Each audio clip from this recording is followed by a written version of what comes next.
What is up, guys? Welcome back to the Montana Method Podcast. One more time, as always, your host, Nelson Rodriguez Jr., host, creator, director, everything under the sun of Montana Method Podcast. Today, we have a very special guest. Miss Grecia Ordonez is in the building. The clapping sound. We're going to get into a lot of great topics. This is the first. We've had a virtual podcast. Yeah. A long time ago. In a time past ago. life, I was a different person. Oh, come on. It wasn't that long ago. It was November of 2022. That was a very long time ago for me. Many things have happened in the last 2 years. I know. That we'll get into. So. How we say in Cuba, ha caído mucha lluvia. Oof. I like that. Stick around. We're going to get into it. Don't go anywhere. So, Grecia. Yes, sir. Life of a black Cuban in Rhode Island. That's very niche, very interesting.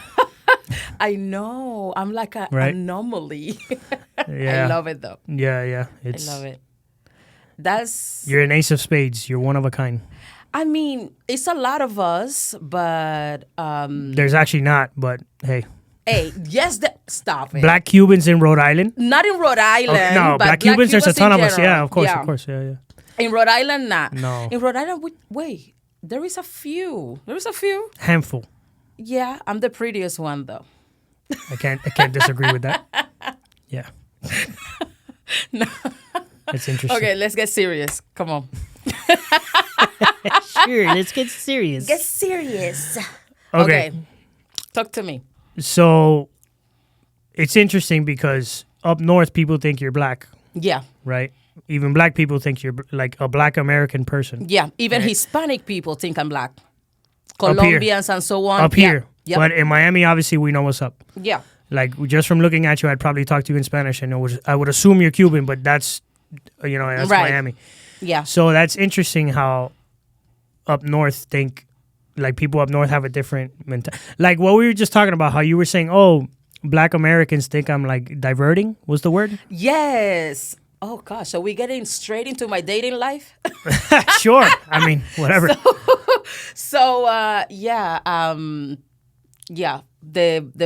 The black Americans, black community, because it's the community where I fit the most because of my hue, the color of my skin. Because of how you look. You know? Right, because of how I look. So for them, I'm a sellout and a divester because I date outside of my race. But being a black Hispanic person is not the same as being a black American It's normal in our culture. It's normal in our community, but I find myself having to explain myself. Because in our mind, or at least in my mind, if I date a black Cuban girl, she's Cuban first. She's Cuban first. Right. Because we understand nationality. There is a difference between nationality and race. Right. My nationality is Cuban. My race is black, yes, but I'm Cuban because that's my nationality. Right, exactly. So African American is not a nationality. It's a race. But a lot it's of different. them do consider it to be so. So I understand, and I'm empathic to the black struggle and the stuff that they had to go through in this country, et cetera, but there is always a side of me that's very, very faithful to my nationality and who I am as a person, because that's what defines me. As is mine. Yeah. Because that's the thing about being Hispanic. You could be black, you could be white, but when you're Hispanic, you have the nationality attached. Yeah. So if you come up north, you're Puerto Rican or Dominican is what people assume. When you go out west, people will assume you're Mexican. When you go to Miami, people will assume you're Cuban. Right. So it's the only race where you can confuse where someone's from, really. Mm-hmm. Because, I mean, I get it. You could be black and be like Jamaican or Bahamian. I can be from anywhere. Right. Okay. But when you're Hispanic, it's different in that way. And Hispanic people, we identify as Hispanic or Latino, which I don't like when people call me Latino. I don't like Latino either. And I'll explain that later. But when you're Hispanic, it's like, oh, I'm Mexican. Mm-hmm. Oh, I'm Colombian. Nationality. I'm Cuban. Yeah. That's, from my experience, and I don't think I'm wrong, Hispanic people in general, no, yo soy Boricua, I'm Puerto Rican. Mm-hmm. It's not, oh, I'm Hispanic. That's kind of like what the world calls us, which is okay. But they all put us in a bunch. We're like national. Yeah. They put us in a bunch. Okay, this is the name we're going to give. All of you. Yeah, exactly. Which, again, Latino is like a whole made up thing because it's like, oh, Latin America. And I'm like, okay, where does the Caribbean fall on that? Right. Because technically, I'm not Latin American. I'm Caribbean because Right. we're Cuban. Because from an island, right. You know, and I would assume the Puerto Ricans and Dominicans fall in the same bubble or the Right. same bucket. So, okay, I'm not Latin American, so I'm not Latino. They say they try to justify it with because we speak Spanish, which come from Latin. That's why. But it's. Okay. But that doesn't make sense either because that would make Haitians Latin Americans because Creole and French comes from Latin. Right, from Latin as well. And so does Romanian and so does Italian. So Italians are Latin too? No, they're not. They're European. So it's like you see these things and it makes sense when you want it to make sense and then whenever someone say, oh, no, whatever. It doesn't apply. Very convenient. Yeah, it doesn't. Now, there is, now geography is one thing. If you want to talk about Central America, South America, Caribbean, okay, I'll accept that. Mm-hmm. But when you just try to throw everybody in a bucket, again, that's basically what happens to you. Oh yeah, I'm a black person. No, I'm not just that. Right. You know? I'm black. I'm a black woman that happens to be Cuban. I'm a Cuban woman that happens to be black. Correct. Either or. You pick and choose. I'm the same. I'm Cuban first. You know? Everything else that I happen to be, cool, whatever. But because I was born and raised, I wasn't in Cuba. Parents, yeah, of course, born and raised. Grandparents, born and raised. So that's my nationality. I'm as Cuban as you can get. I grew up in Miami, which is Cuba in the first world. Right, it's the first world version of Cuba. Yes. It's more Cuban than Cuba in some cases because we actually have food and stuff that Cubans make. Preserve the Cuban culture. Cuba does not have a culture anymore. Does not. Communism killed the Cuban culture. 100%. So the diaspora, the exiles in Miami preserved that culture. 100%. The reason why we still have something called Cuban culture is because of the Cubans in Miami. Period. Yep. So and thank God for Miami that, certain ideologies can penetrate that because of us. And another thing that's crazy is how, since we're in Miami, everybody understands the Cuban story there because we're all there. Everybody knows that people jump on rafts to escape the country. Mm-hmm. Everybody knows that people fly to Nicaragua and walk all the way to the United States. Yep. Like, we know these things, but then you come up north and you tell somebody, I'm sure you experience this all the time, where you're like, no, my uncle, he got lost at sea. Or, my father, he did this to escape the country. And they're like, what? I know. Huh? No, I still get, the, there is black people in Cuba? That's crazy. And then I go, so you thought Celia Cruz was the only one? Huh? It's, yeah. We need a lot of patience up here. Up north, a lot of patience, and you got to have great communication skills because you find yourself explaining yourself 80% of the time. All the time.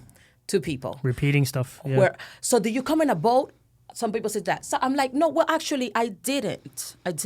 I left Cuba in a plane, and then I lived in South America, and then I came here in another plane. So I haven't seen the boat part. Not all of us escaped Cuba in a boat. On the boat. So, coming from the biggest Scarface fan on the planet, I get it. But that's not how all of us left. Right. Even though that's how, funny enough, a lot of my family members left. My mother, my grandfather. Mm-hmm. But and respect to you guys. It takes courage. Okay, I don't know if I would have the courage to. I don't know. Even though desperation makes you. Yeah, my uncle that I'm staying with here in Connecticut, my Tio Papo, Uncle Manny. He took 3 days to get to Miami on a boat during the boat lift. Because look at the story, part of his story. I'm going to have him on the podcast. I'm super excited to interview him on the podcast. He says his boat would be halfway there and find a boat that was sinking and have to save those people. And then he'd keep going and then, another boat that was and they'd have to save those people. Wow. And he said it happened so many times that it took him 3 days to get to Florida. Wow. That's crazy, right? I have an aunt that is also Marielita. We call them Marielito. Marielito. So it's a lot. It's a lot of courage. It's a lot of pain within the history. But I feel, especially when it comes to this country and all the communities that form this beautiful place, only Cubans understand the pain of other Cubans. 100%. And unfortunately, Cuba only matters to us.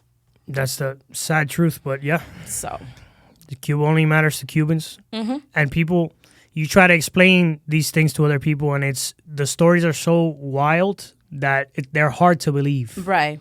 So I get why some people don't believe the stories. Even myself, I say the stories, and I'm like, man, this is pretty wild. It is and wild. it actually happened.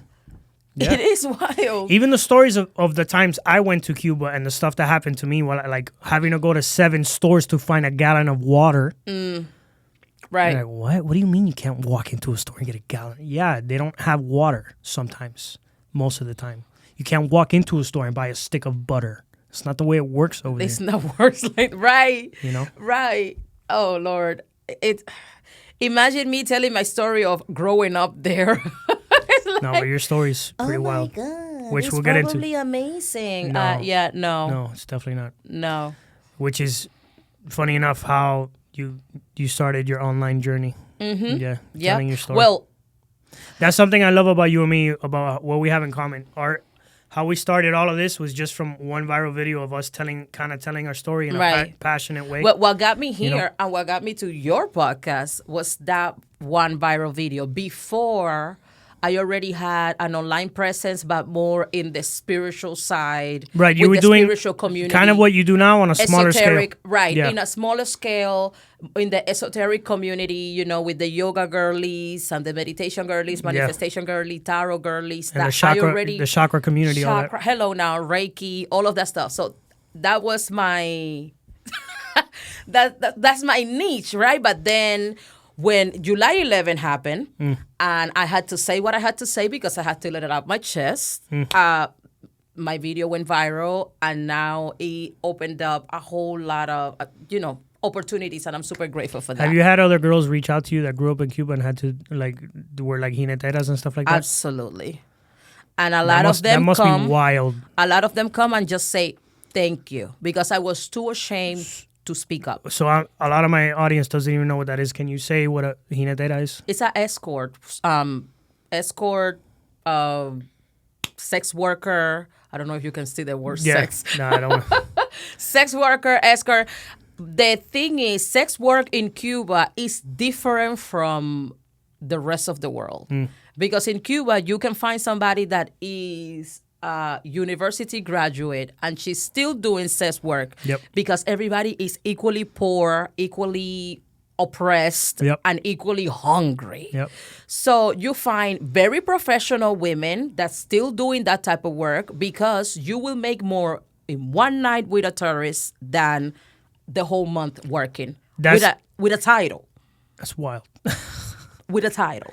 So the caveat is they only do this kind of work with tourists, people who visit the country of Cuba. It's a survival thing. Correct. It's how do I put food on the table? Right. I have to. Right. It's like so. So I guess this is part of your story, so we'll get into it.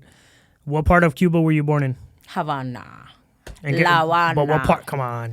Listen, Arroyo I'm not Naranjo. Listen, I know I'm technically a Cuban American, but listen, bro, I've been to Cuba 3 or 4 times. I know where my parents are from. I've been in La Habana. I know the neighborhood. En La Habana. If you tell me San Miguel de Padrón, if you tell me Miramar, if you tell me Playa. De Arroyo. Representando a la gente de Arroyo. Arroyo Naranjo. Yeah. Viví en Centro Habana un tiempo cortico, pero yo soy de Arroyo. Arroyo Naranjo. So Arroyo Naranjo is a neighborhood in the city of Havana. The best one. Cool. There we go. See, I know a little bit, you know? Okay. Siete Camino. I know all that. You know? Yeah. Cotorro. You know? Sí, yo soy de Arroyo. Yo soy de Arroyo. El Cerro. I know all the neighborhoods over there. Okay.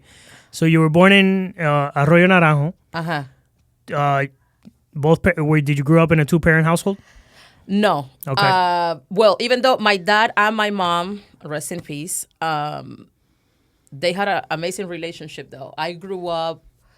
But they didn't live together in the same house. They did not live together. But they got along very well. They got along extremely well. So okay.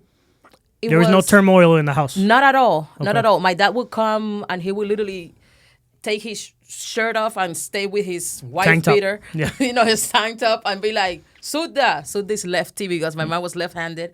Suda, what's there to eat?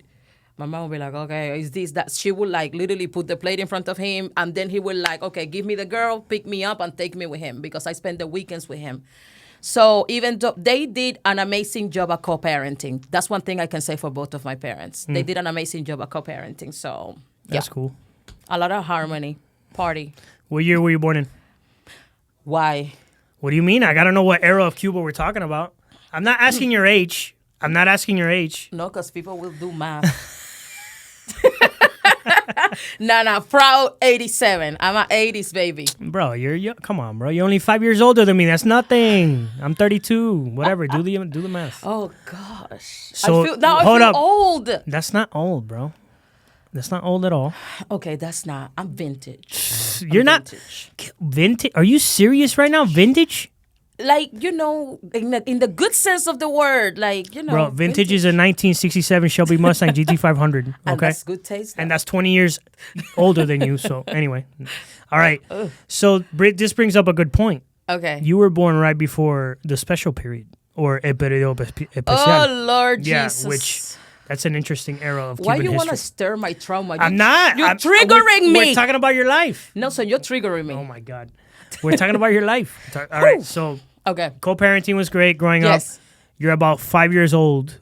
No, not even. Like 3 or 4 years old when 4. Yeah.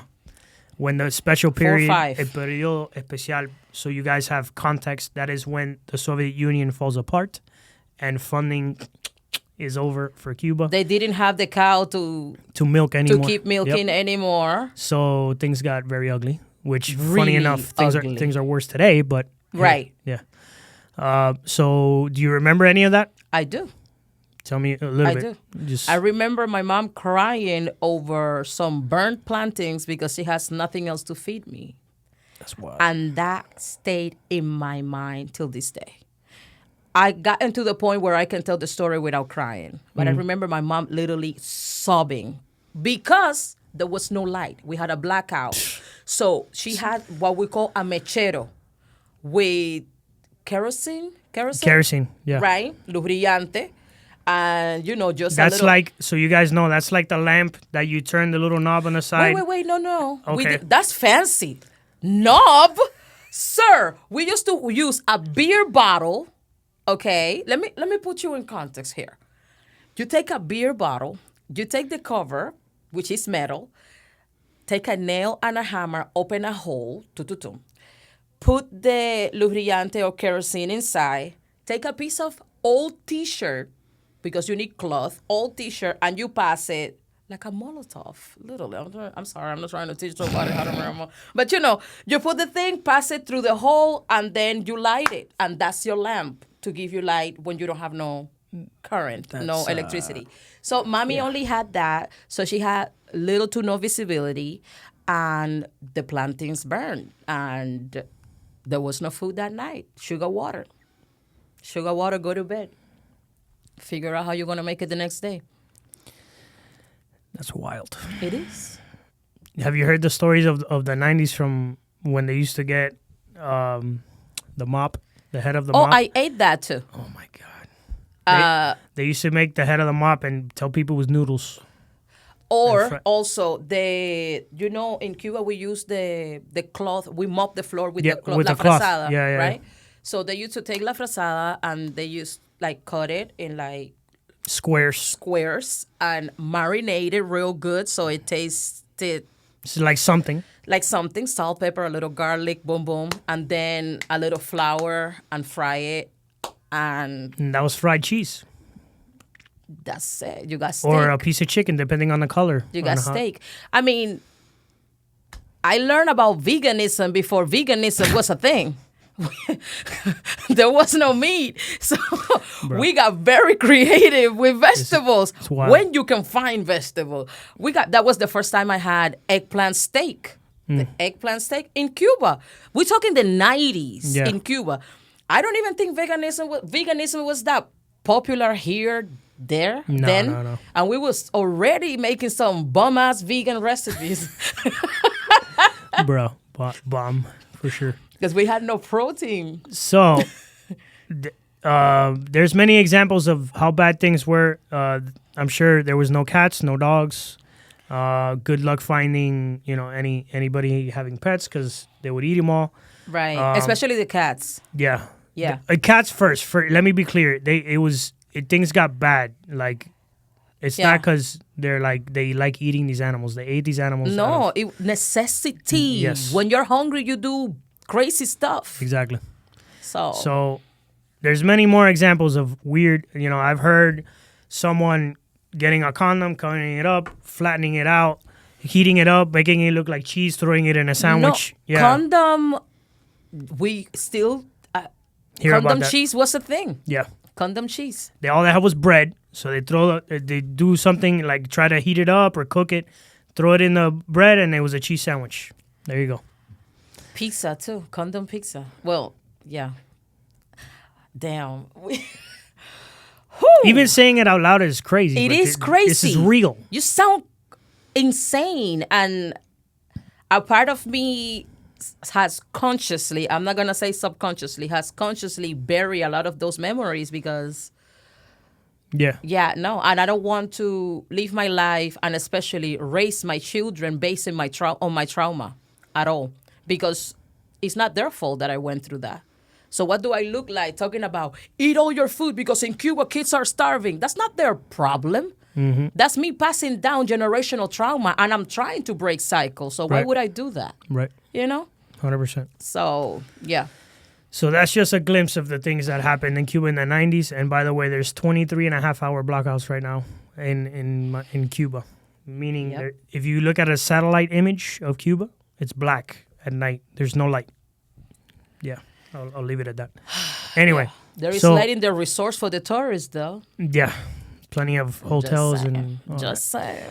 So, the 90s were rough. And then I remember 98 is when he starts romanticizing everything with Hugo Chavez in Venezuela, and things get a little better. A little better. Yeah, a little bit. Just a little bit, yeah. So at that point, you're 10 years old, 11, becoming a teenager.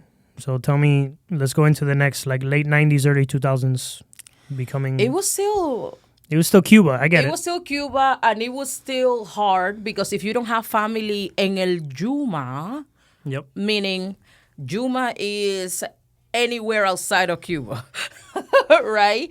If you don't have family in a Yuma, especially Miami, los Miamis, you still cannot buy stuff, Yes, the CUC store started, so a little bit more merchandise and stuff like that, but you still have to exchange. Back in those days, you have to exchange Cuban pesos for CUC to be able to buy. Which was a fake currency they came up with that was equivalent to the dollar, to the American dollar. So you had to make the exchange to then be able to go to the stores and buy anything, clothing, et cetera, et cetera. By the time you make your exchange, you don't really have that much money. So if you don't have family sending you money from overseas, I was one of those not privileged girls that didn't have family overseas to send her money. So I remember having to share shoes with my mom to go to the church service, because I used to go to the morning service. Mommy used to go to the afternoon service because we only had one pair of shoes. So that betterment that they said I didn't see it. Okay, in other words, I'm saying I did not see it. I didn't feel the difference, none of that stuff. So, yeah. Maybe some other people can give you a better explanation when it comes to that. But me, I was still struggling. It was still bad. I was still hungry, little food, et cetera, et cetera. One of the reasons why, by the time I got of a certain age, I was like, I'm going to go find me a tourist, and I'm going to put food on the table because I'm sick and tired of starving. So. Yeah. So, most people, let me show this. If I could get it. Oh, you have your friends in the pocket. I got my homies in my pocket. You got your unseen forces. Some of you guys might have seen this before. Some might not. When you see someone wearing these, it means they're most likely affiliated or a follower of the Santeria Lucumí religion. I'm just going to... No, do they fit? No. Yeah. You can just... There we go. Yep, you got it. So... if you see somebody wearing these, I should have brought mine. yeah.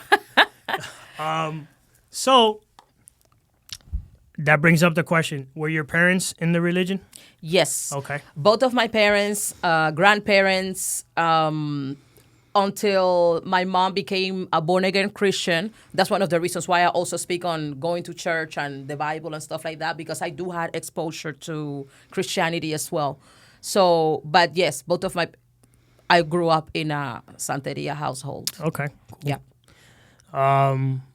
Which, by the way, guys, for anybody who still is not aware of this, Santeria simply is a religion that was born out of necessity. African slaves had their own religion. They were brought over to Cuba.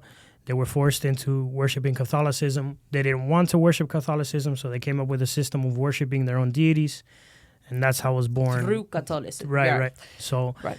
in the Santeria religion, there's a Catholic equivalent of every saint. So, Chango is Santa Bárbara. To every Orisha, yeah. Yemaya is La Virgen de la Regla. So it's basically an Africanized Afro-Cuban version of Catholicism. It's just another spiritual system, just Yes. like Buddhism, Hinduism, et cetera, et cetera. It's Right. just a different spiritual system. Exactly. Yeah.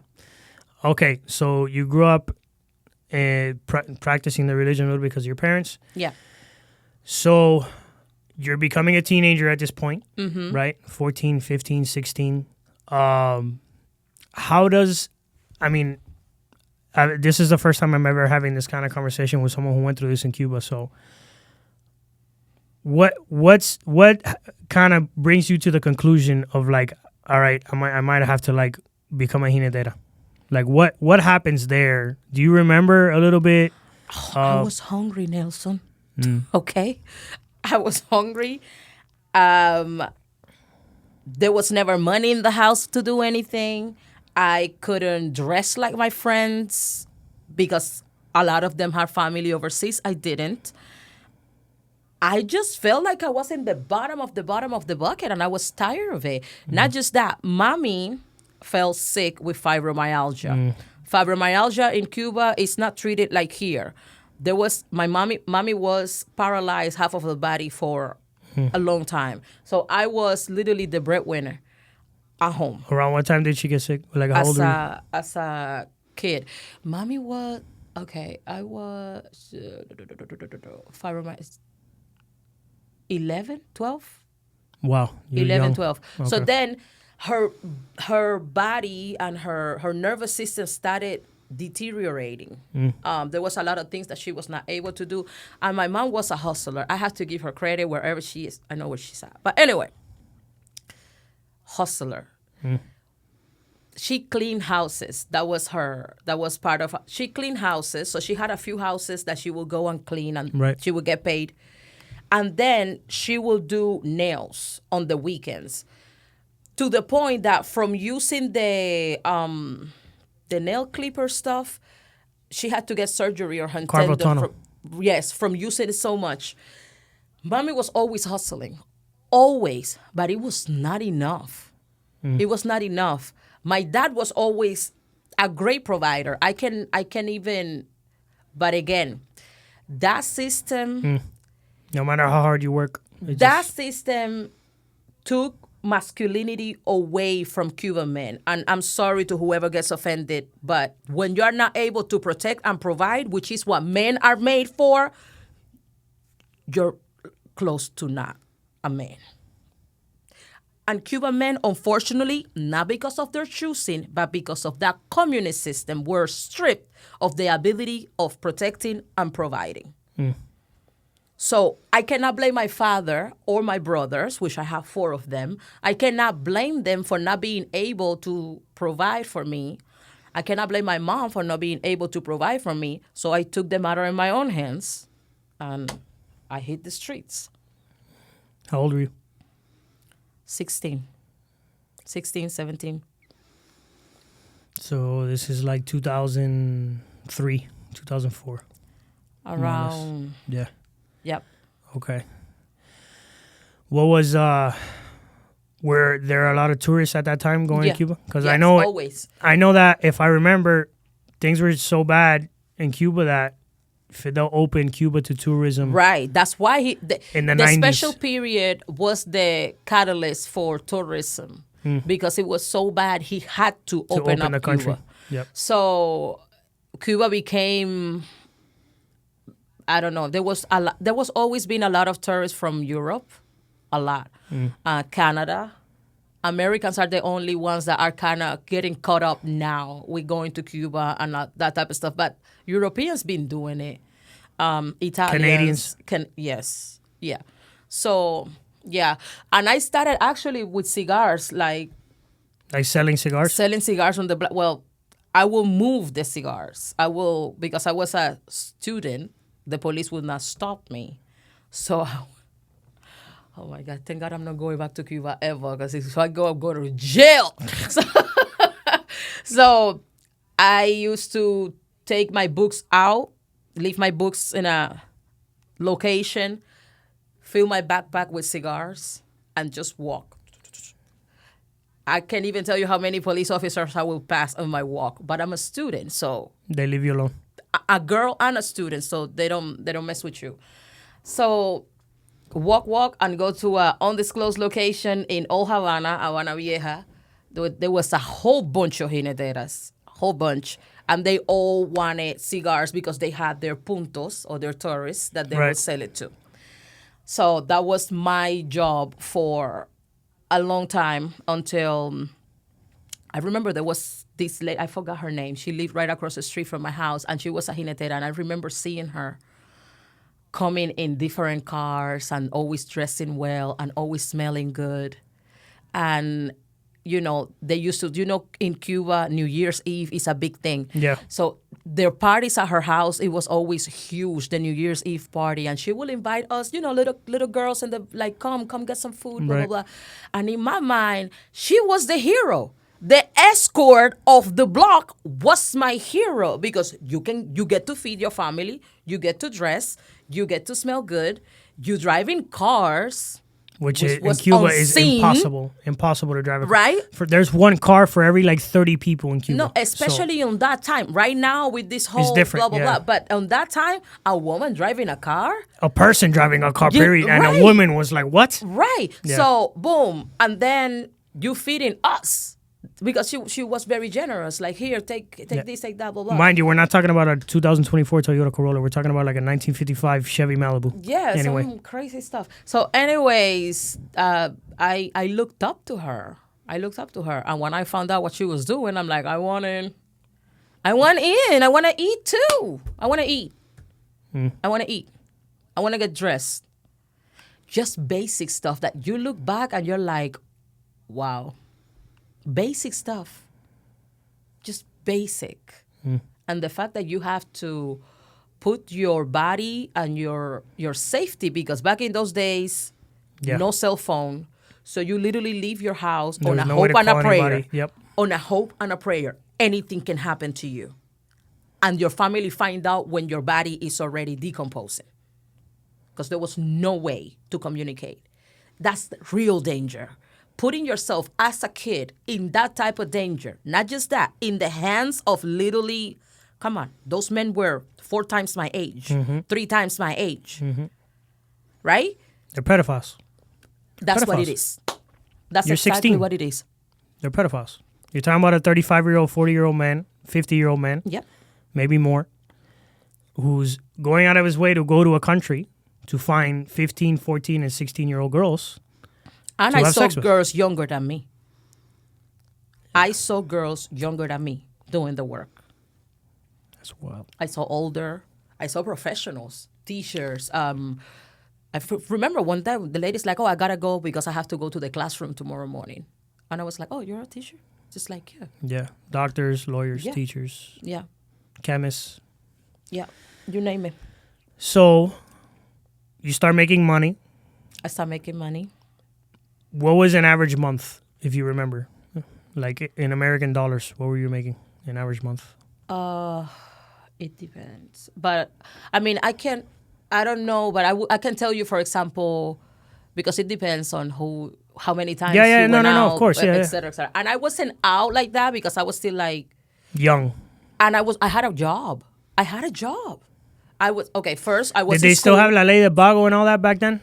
You know what that is? Yes, sí. So that means the law of the lazy So basically, what the law of the lazy was is if you didn't have a job, you were sent to jail. So Right. imagine Especially men. It was more targeted for men. it was. And more targeted for black men, to be honest, like hood guys.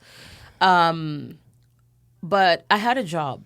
I had a whole job. That's the thing. I had a whole job, and then so I couldn't be out every day. I couldn't be out every night. Yeah, you I had to get home and rest. So right. You can, So just on the weekends here and there. But shit, if I made $40, $50 a night, that's a fortune. that was good. Shit. That was really good. That was more than what I was making working a whole month at my job. Way more. So, and you know what's crazy? Then I come to this country and I'm like, okay, let me educate myself on how the sex work works here and escorts and stuff like that. And there are women in this country, they don't even put makeup on if you only offered them $50. $50. What? Bro, it's cost $50 to walk into the strip club in Miami. How about that? An hour, $50 an hour. What is that? Ew. And I was like, and I gave myself for $50? I mean, I should be ashamed of it. But again, my Context history is important. became my victory. I like that. So, Context is important, though. A doctor makes like $45 a month in Cuba. So just to give you an idea. I was making more than doctors. Definitely. She was getting paid per night what a doctor makes in a month in Cuba. Yeah. So, all right.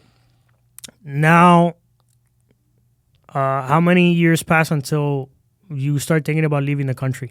I always thought about leaving the country, Nelson. I Okay. didn't want to be there, okay? Get me out of here. Not just that, because I have a brother that he worked for, when he was in Cuba, part of what they call opposition. So he was already targeted. Oh, so your family was already like... Oh, yeah. Okay. Oh, yeah. I come from, yeah. Yeah. So, Your family's openly targeted when you have family members that are openly opposing the government. So my brother is openly opposed. He's writing books. His house is getting raided. The police is taking his books. They putting him in jail every time they feel like it. I'm feeling some sort of way because I'm being too outspoken in school, at work, everywhere. So I remember mommy, one of the things she said, she was like, you need to leave this country because you're going to end up in jail too. Like, you talk too much. And I'm like, no, I don't think I'm talking enough. But I was always kind of like a rebel. I was always a rebel and always questioning things. So I always wanted to leave Cuba because I'm like, I don't want to live in this. This is hell. This is hell, and I know I deserve more. There is another world. I know there has to be something better out there, even though the narrative that they sell you, especially to black Cubans, is we saved you. We literally took you down from the tree because you was hanging in the tree like a monkey, literally. We educated you. You were not going to be anything unless it's for me. We allow you to become doctors and so you owe us. And we're going to keep you safe and protected. Don't go out there. If you go to America, they're going to hang you from a tree, KKK. They were still selling us KKK narratives. In 2000 and something. In 2000s, right? I'm not denying the existence of the organization because it's still there and active. But it's not the 1950s. But it's not the, come on. Yeah. So that's the narrative. They're gonna host you and they're gonna they would throw dogs at you. They would show you videos from like the 1940s. From the civil movement. Those are the videos that they show us to program. The subconscious mind learns through trauma, repetition, and symbolism. They use all three of those to mess us up in the head. Talking about curfew, if you go out, if you leave the country, you go to the U.S., you're gonna have a curfew. I remember myself asking sometimes some of the terrorists, like, mind you, the guy wasn't even American, he was Canadian. And I'm like, oh, is it true that you guys have a curfew? Like people like me have a curfew? It's like, huh? Just some crazy stuff like that. Yeah. So I never felt like I fit it there, to be honest with you. When does the possibility of leaving the country arrive? Like when is there a real shot of you leaving? So first I had an invitation to leave on a draft. I I said yes, I wanted to leave, but I didn't have somebody to pay because, somebody over here had to respond for you. So my boyfriend at the time, not boyfriend, we were like talking or whatever. He was like, I have my uncle, I have a few people there, let me ask around. But they could only raise enough money for him, so I couldn't. And that destroyed me. I was so sad. I was so sad. I remember one time they were talking about, they building a draft, blah, blah, blah. And I'm like, I will pass the cookies and the water. Whatever I got to do, just let me get in there. So that was, I can remember years. Again, subconsciously, I blocked a lot of these things because they're painful memories. But then I left, I believe, 2008.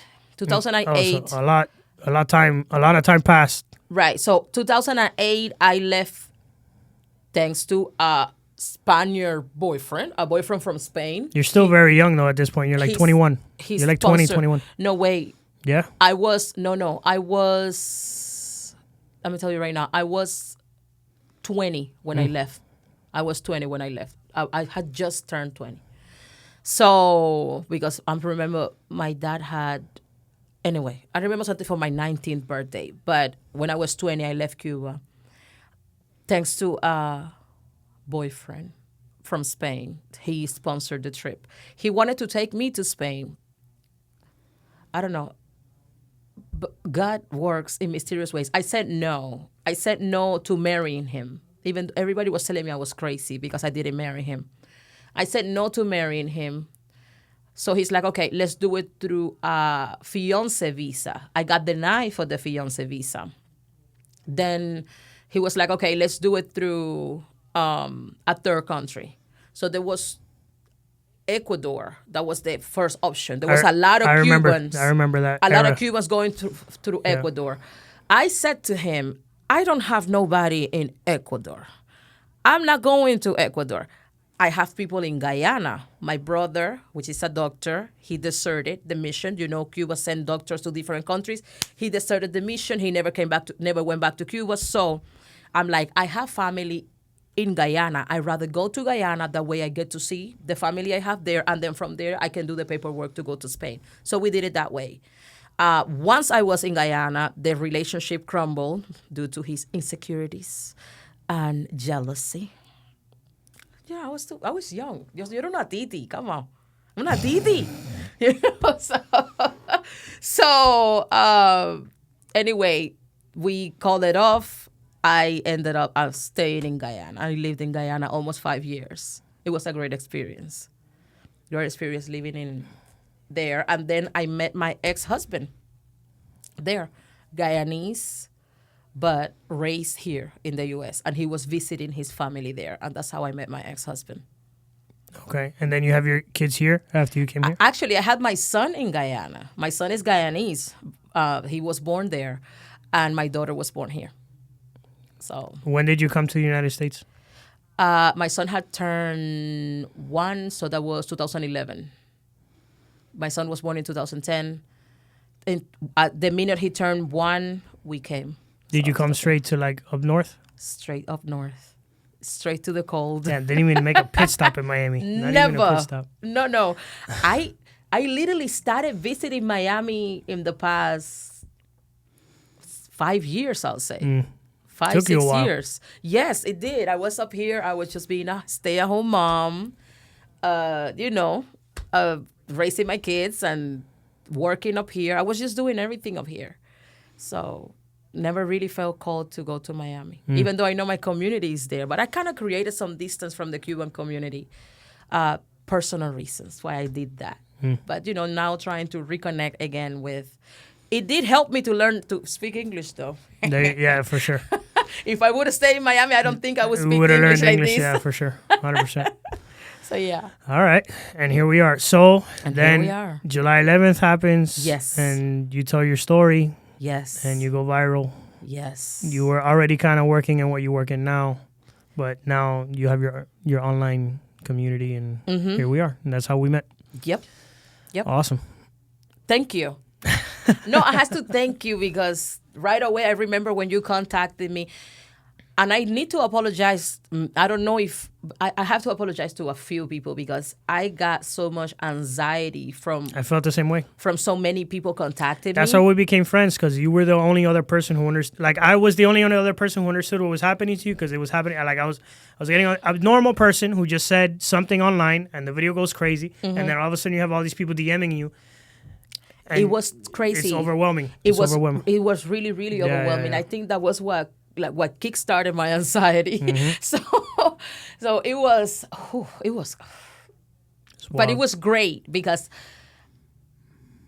finally the story of Cubans told by Cuban was being heard by English speaking people. Right. Because the Cuban community been trying to tell us, been speaking on these for years, but speaking in Spanish. So it's a very limited demographic. Right. So people like us that do speak English and do know the situation, now we're exposing this situation in English, and that's why it blew up.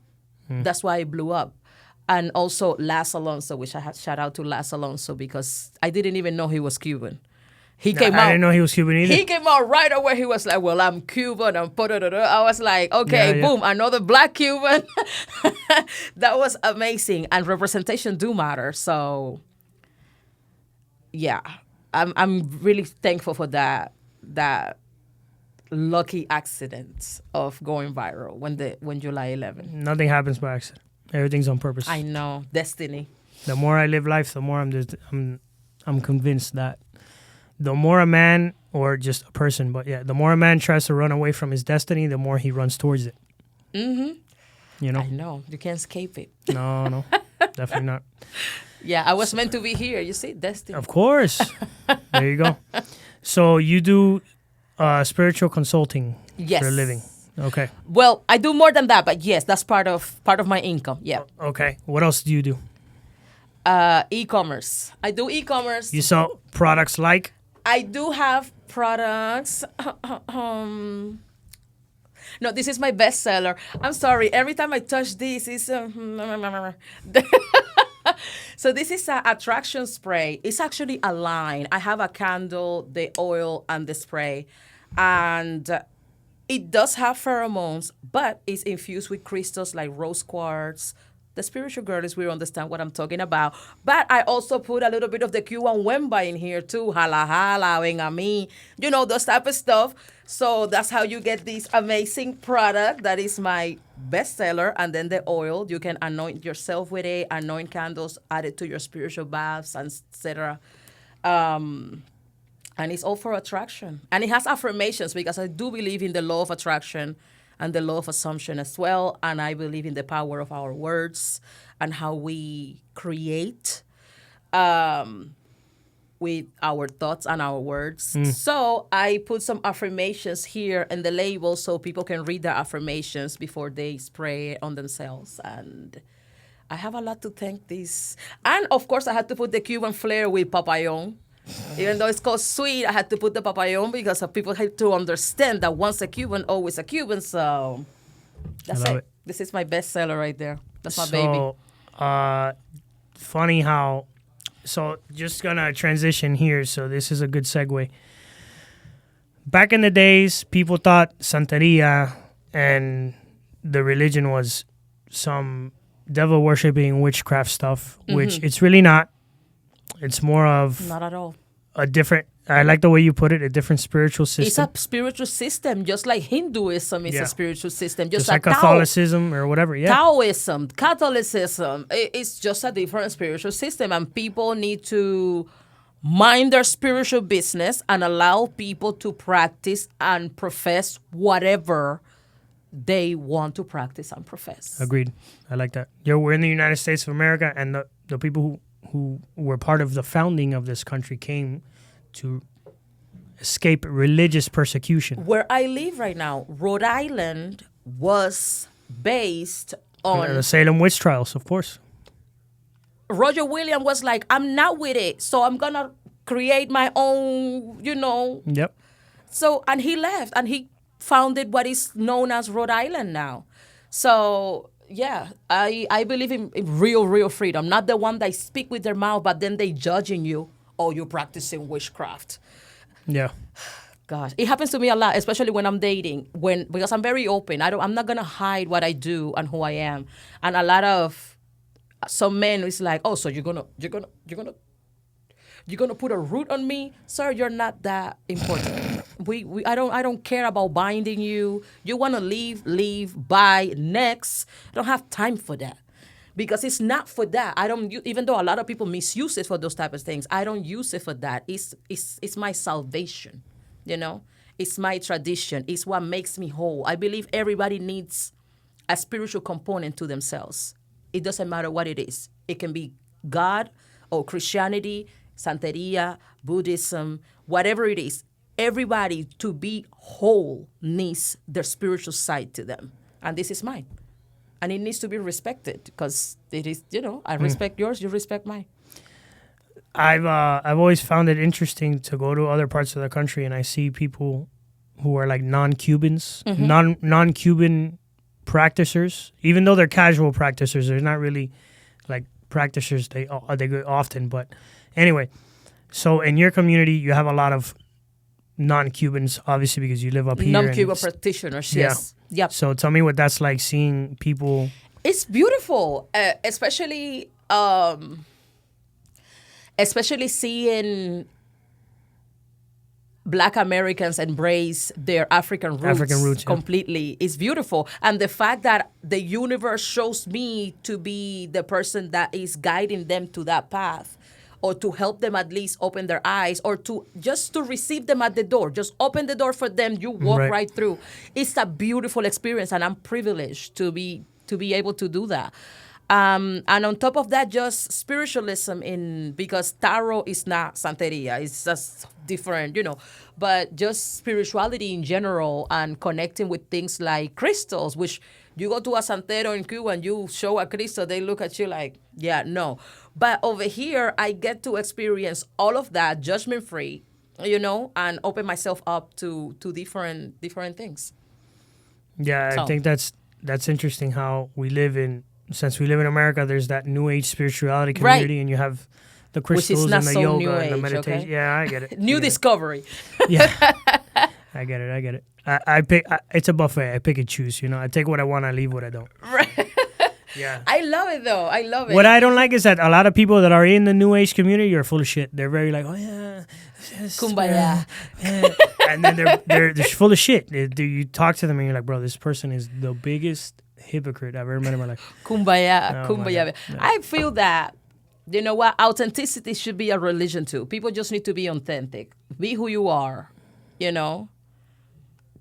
Be who you are, speak your truth. That's it. That's going to open doors. Right, but I think people... And close them. Yeah. But that's fine. That's how that works, I guess. Right. Yeah. Right. Look. But then you have things like, which I'm not a fan of them, but, you have Jay-Z saying on a song, my saints chango light a candle, and you have, Beyonce doing the whole concert where she's opening up as a chung, like dressed up as a chung and all that stuff. So it's a little more mainstream nowadays, I would say. It's not this back corner stuff you would only like, your parents are like, oh, hey, we're going to go see your cousin. Right. Yeah. I remember as a kid, my mom used to go take us to see my cousin. He's a babalao. So and they'd have this board and she'd be like, go wait outside. And then she'd be like, all right, come back in, do this. Put this on your head. All right, go outside. Right. But a lot of that secrecy, it's not just here. In the Cuban community, a lot of that secrecy comes from when Fidel took power. He banned all religions. All religion, exactly. So a lot of the things happened hush hush, right? That's when the whole get initiated without cutting your hair, they will do just the whole thing in the crown of your head. That's where all of that came from. That's where, when it comes to Palo Mayombe, for example, putting the bilongo in your jewelry, just your regular jewelry, that's where it comes from, because you cannot have so much stuff on you. So they will take your ring, your bracelet, your whatever, and just put the protection there, and then you wear it in your everyday life. A lot of that secrecy came because of that system that wanted to annihilate all religions. Until then, the Pope came and say, "Oh, let the people celebrate Christmas." And then Fidel wanted to seem like he was this good person, and he's like, "Oh, okay, let's open up for religions and let the Cubans celebrate Christmas." And then you used to, when Fidel was a bit younger, you always used to see his prenda.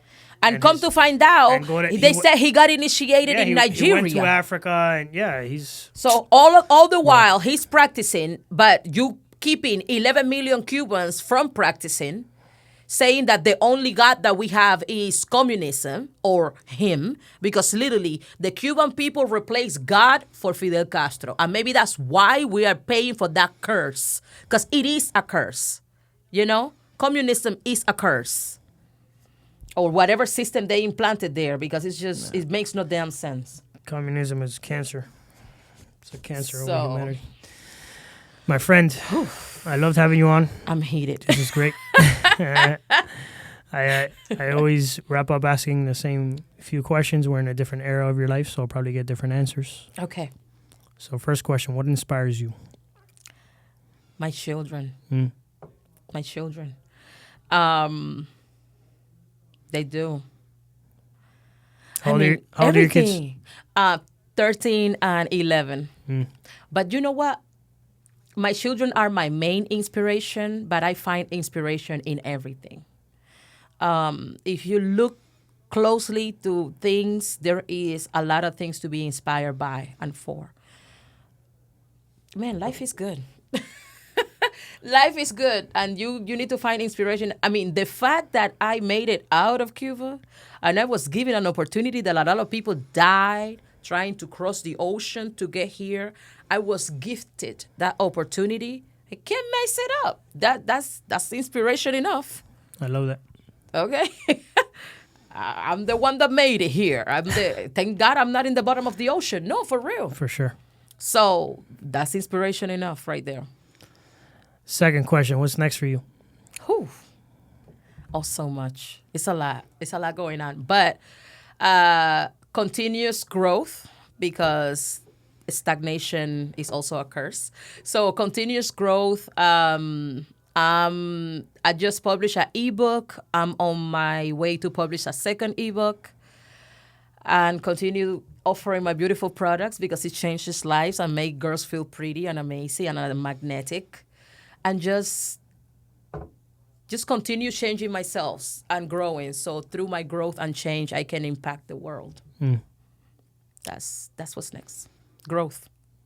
We gotta grow. Cannot stay the same. Yep. If you're not growing, you're dying. Gotta grow. Sure. Gotta move. Gotta flow. Last question. How do you want to be remembered? Who? As a cycle started. I started different cycles in my lineage, for my family.